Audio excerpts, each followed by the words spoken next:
Welcome, everybody. We're delighted to return to our interview series for NATECLA Scotland. And today we have the lovely Paula Barrowcliffe, who has recently published her paper on teacher identity in the language issue, which is available on the NATECLA website.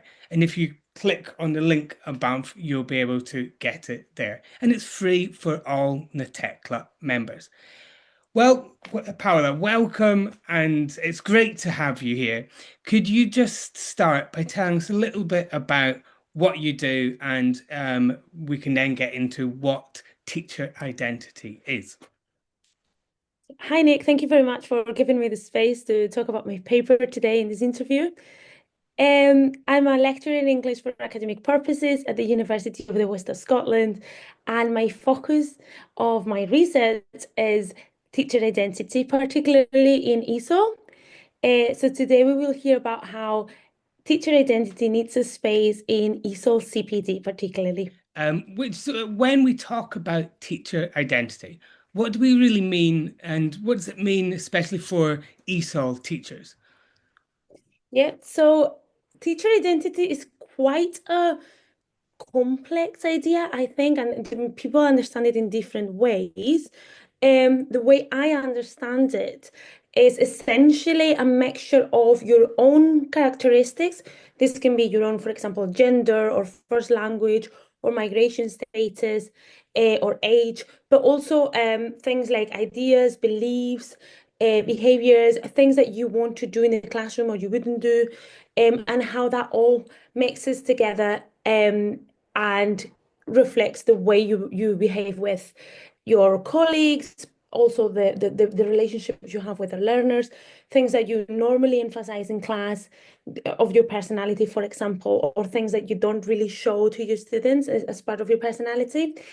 And normally we do this to connect with the students and to help them feel comfortable in class, to create a nice atmosphere. So all of these things, all of these relationships, parts of how we are, influence teacher identity. Okay, fantastic. Yeah, I definitely, in my experience, is something that we have touched on, but it's not something I've thought a lot about, and that's why I was wondering, is it something that ESOL teachers tend to think about already in the practice, even if we don't use that particular language?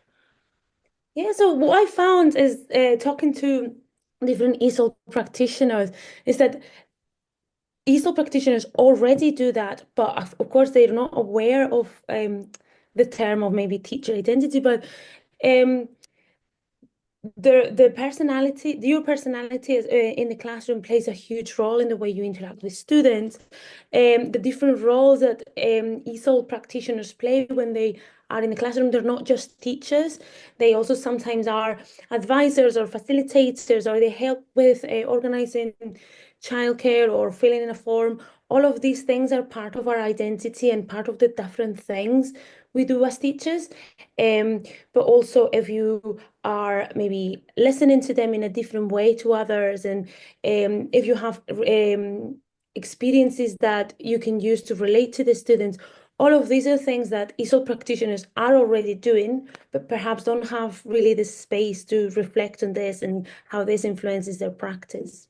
Yeah, I think that's a really key aspect there in terms of whether this is actually something we're supported on as teachers in ESOL. And I was wondering, is there any incorporation into initial training and CPD in the ESOL world for teacher identity? Yeah, that's a really good question. So what I've seen is that most of the CPD that is offered at the moment is valuable, of course, but is more focused on the kind of technical skills of Mhm. ESOL. So maybe how to pass an SQA module, or how to improve the students' literacy skills, or how to improve the students' writing skills. So all of these, of course, are necessary and are in the area of improving language skills, but ESOL also does this part of integration into the host country, which is in this case Scotland, for example.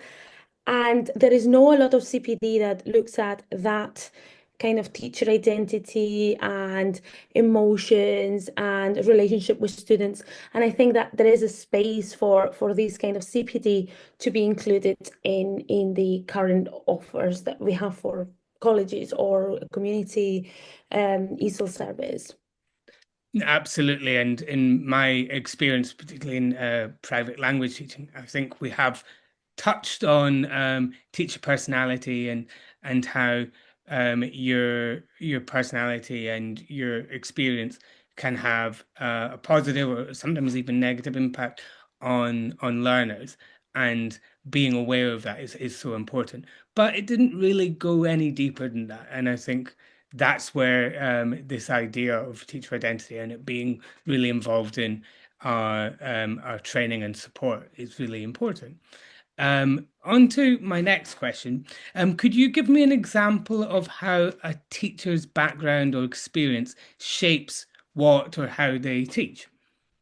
Yeah. So I have different examples of how this can influence our practice. But for example, in my case, as being a migrant in Scotland, I could use all of my experiences of being of course, a very different type of migrant because they came here voluntarily, and some of the ESOL students don't have that choice. But just the idea of understanding what things you need to navigate when you come to Scotland, the things that I may found difficult when I came, and understanding that the students may find that difficult as well, help me understand what they need and what they may actually, well, how they actually feel there, and I can connect. I can use that experience to connect better with the students.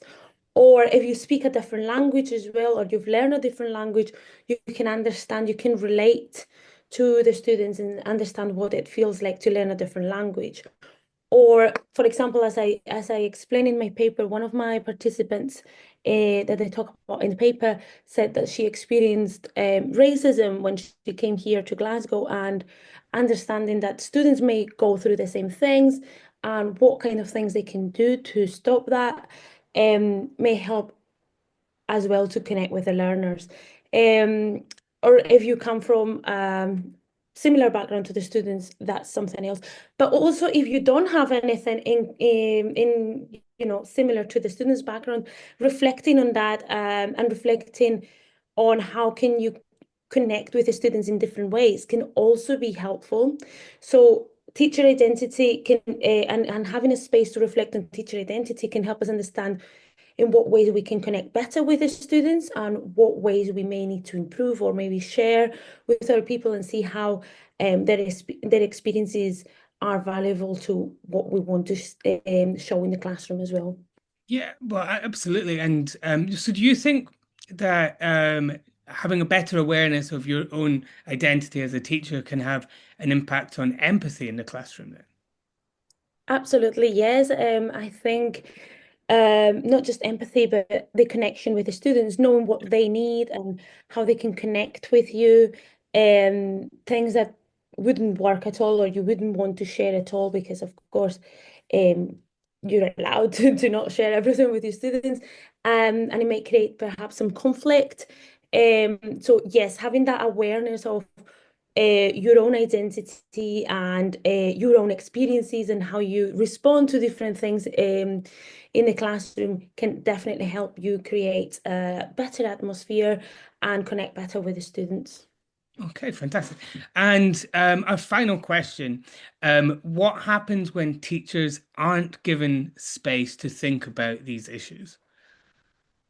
Well, as I said earlier, teachers are already incorporating these things anyway, but they don't have the space to do it. And when they don't have the space, they're not aware of this and they can't really use the full potential of using teacher identity as a tool to create this connection with students and with the rest of the teachers as well. So I think it's very